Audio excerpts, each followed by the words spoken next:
Bonjour à tous. Aujourd'hui, je me suis intéressée à la question de la CEDEAO. Quel est l'avenir de la CEDEAO actuellement au Sahel, avec des régimes issus de coups d'État militaires qui défient cette institution régionale, qui ont même, d'après eux, quitté cette institution régionale, même si cela nécessite un an avant que ce soit entériné. Ensuite, il y a l'Union africaine qui est là. Donc, l'Union africaine, à mon avis, ces régimes sont toujours dans l'Union africaine parce que cette institution réunit tous les États membres, tous les États qui appartiennent au continent africain. Concernant la CEDEAO, quelles sont les prérogatives de cette institution? Les gens disent que c'est une institution qui n'a pas de prérogatives politiques, que c'est une institution uniquement économique d'intégration entre les pays de cette zone, de cette région. Mais comme je vous le disais la dernière fois, on est obligé de s'intéresser à la politique, au modèle politique, quand on parle d'économie, quand on parle de social, quand on parle de santé, quand on parle d'environnement, quand on parle de genre, quand on parle de protection des populations vulnérables comme les enfants. Pourquoi? Parce que les choix politiques influencent les modèles de développement, influencent les stratégies, les politiques, les actions mises en place, parce que c'est des questions de partenariat.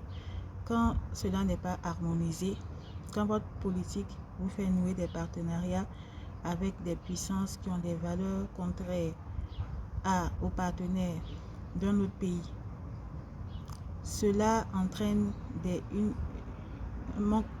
dysfonctionnements.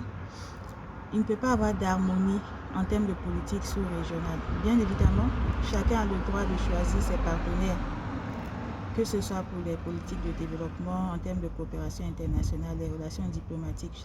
Chaque pays a le droit de choisir ses partenaires. Mais quand on est au sein d'une institution, il y a des règles. Cette institution est régie par des règles. Et tant qu'on appartient à cette institution, on est soumis au respect de ces règles. Et même en quittant cette institution, on est soumis au respect de certaines règles qui sont régies par le droit international. Par exemple,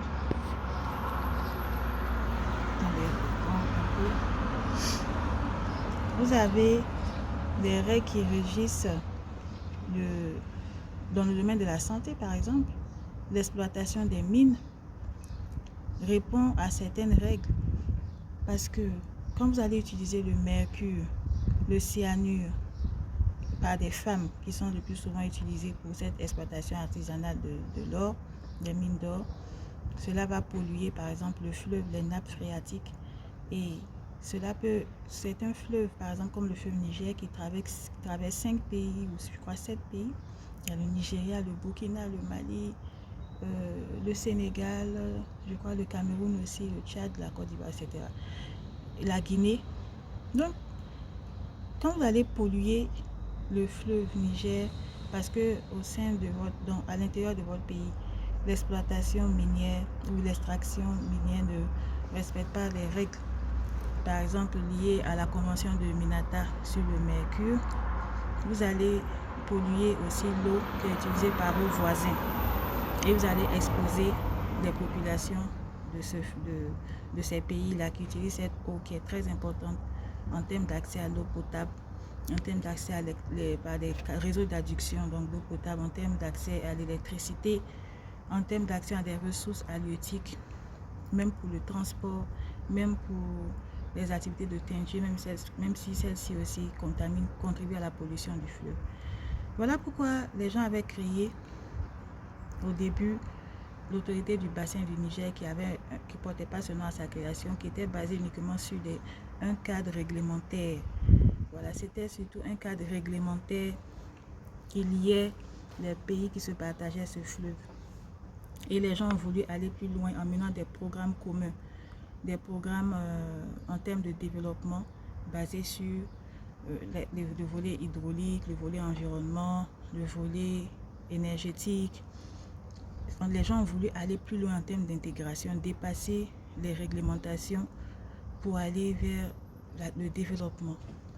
Donc je pense que c'est toutes ces pensées-là qui ont mené, toutes ces réalités ou toutes ces nécessités qui ont mené les pays de l'Afrique de l'Ouest à créer la CEDEAO. Parce que quand on se partage un espace commun, on est obligé de se mettre ensemble pour la sécurité de tous, pour la survie des générations futures, pour la prospérité de tous, pour la santé et même pour la sécurité. Voilà pourquoi ce sont ces nécessités liées à la gestion des ressources naturelles, à la gestion des flux migratoires, même les questions sécuritaires. Ces frontières-là, elles sont poreuses. Elles nécessitent une coopération pour la sécurité des habitants de ces différents pays. Vous voyez, je parle très calmement, mais les gens viennent après déverser leur bile parce qu'ils n'aiment pas entendre la réalité. Moi, je dis les dirigeants de l'Afrique de l'Ouest doivent être proactifs. Ça veut dire proposer des solutions et même les personnes qui les conseillent et non être dans la critique tout le temps. Donc, de façon très rationnelle, quand on sort de cette accusation qui porte envers les soi-disant impérialistes, qu'est-ce qu'il fallait réellement faire? Est-ce qu'il fallait réformer la CEDEAO en sachant la nécessité de la coopération entre ces États, la coopération multilatérale entre ces États de cet